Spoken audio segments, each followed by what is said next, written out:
This episode is brought to you by the Weather Channel. What does the Weather Channel app share in common with a personal trainer and a life coach? It's an ally on your quest to wellness. What you do with its insight is up to you. Like running an extra mile when air quality is good, or checking your allergy forecast so not even ragweed can disrupt your chi. It's more than a weather app. What in the weather are you waiting for? Be a force of nature with the Weather Channel app.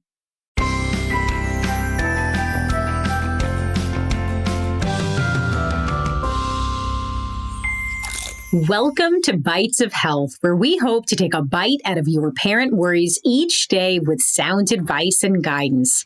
Every morning, we'll answer a commonly asked pediatric question in 5 minutes or less.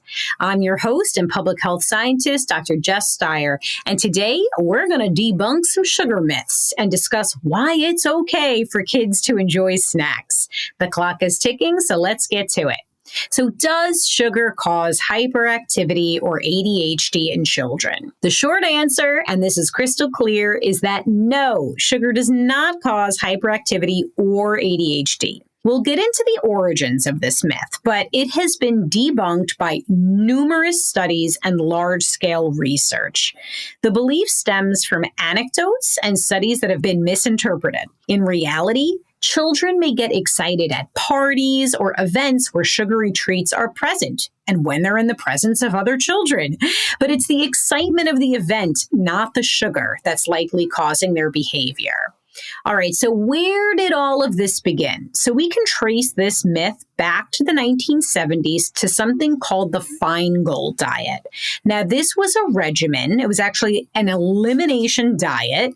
And the whole idea was that if you eliminated certain food additives, artificial colors, and sugar, that you would improve your behavior in your kids, especially those with ADHD. Now, this Dr. Feingold, who was behind the diet, he relied on parent anecdotes and parental observation of their kids.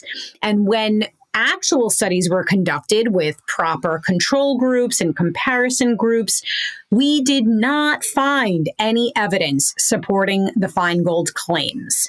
Now, while some parents report improvements, these are likely due, as we already discussed, to the situation that the kids were in, or also to placebo effects or other changes in routine, not the elimination of sugar or additives.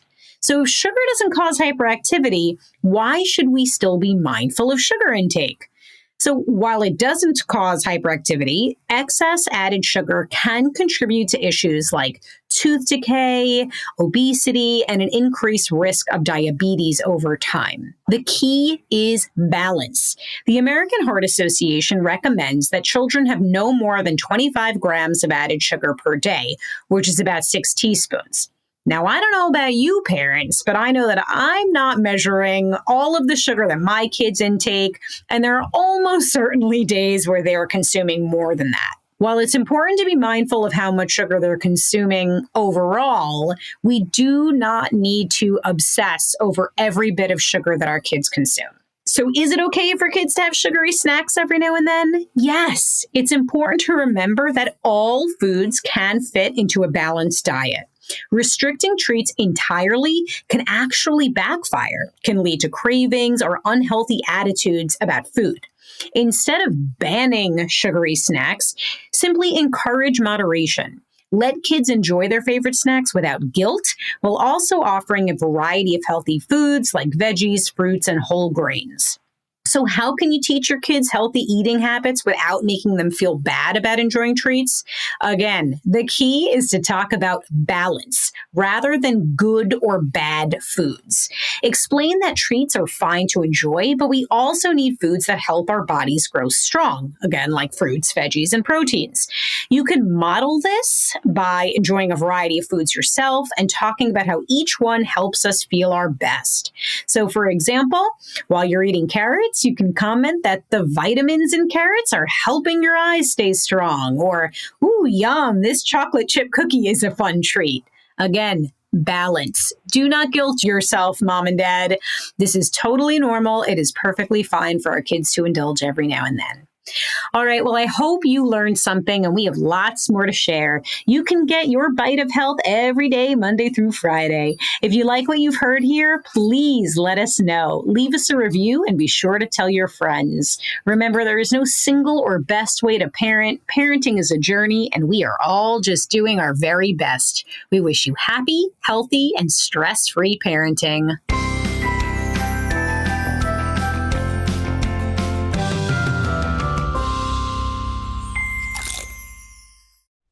If you like this podcast, can we recommend another one? It's called Big Picture Science. You can hear it wherever you get your podcasts, and its name tells part of the story. The big picture questions and the most interesting research in science. Seth and I are the hosts. Seth is a scientist. I am Molly, and I'm a science journalist. And we talk to people smarter than us, and we have fun along the way. The show is called Big Picture Science, and as Seth said, you can hear it wherever you get your podcasts.